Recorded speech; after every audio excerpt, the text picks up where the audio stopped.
Hello అండి. అందరికీ వైకుంఠ ఏకాదశి శుభాకాంక్షలు.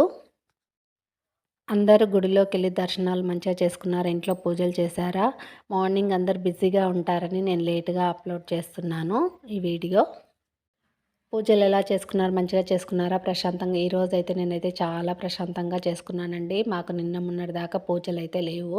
అంటుండే అందుకే పూజలు లేవు. ఈరోజైతే చాలా ప్రశాంతంగా నిన్న మొత్తం ఇల్లు క్లీనింగ్ చేసుకొని, ఇంకా మార్నింగ్ 4:00 లేసి ఇంక ఇల్లంతా క్లీన్ చేసేసుకొని, మంచిగా పూజ అయితే చాలా ప్రశాంతంగా చేసుకున్నాను. పూజ చేసుకొని ప్రసాదం అయితే ఈరోజు ఆహ్, ఫాస్టింగ్ ఉంటాం కదా! అన్నం అట్లా తిన్నాం కదా! అందుకే వెంకటేశ్వర స్వామికి కూడంగా అన్నము పెట్టొద్దని చెప్పి పులిహోర, పరమాన్నం చేద్దామనుకున్నాను.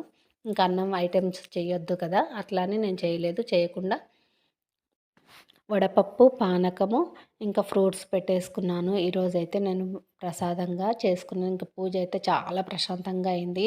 9:15 వరకు పూజ అయితే కంప్లీట్ అయిపోయిందండి. ఇంకా మా హస్బెండ్‌కి ఆఫీస్ ఉంది కదా!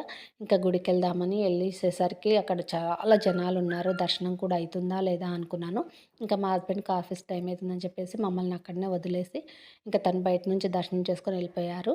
ఇంకా మా పిల్లలైతే మంచిగా దర్శనం చేసుకొని కాసేపు మధ్యాహ్నం వరకు అక్కడే ఉండి ఫాస్టింగ్ కూడా ఉన్నాం కదా! ఇంటికొచ్చి ఏం చేస్తాంలే అని చెప్పేసి అక్కడే ఉండేసి మంచిగా దర్శనం చేసుకొని ఇంటికైతే లేట్‌గా వచ్చేసాము. ఈ వీడియో ఇంతే. వీడియో గనుక నచ్చితే లైక్, షేర్, సబ్స్క్రైబ్ చేయండి. మీరు ఫాస్టింగ్ ఉన్నారా? ఫాస్టింగ్ ఎలా చేస్తున్నారు? అన్నం తింటున్నారా? టిఫిన్‌తో వదిలేస్తున్నారా? ఎలా చేశారో కామెంట్‌లో చెప్పండి. ఈ వీడియో ఇంతే. బాయ్. ఉంటాను.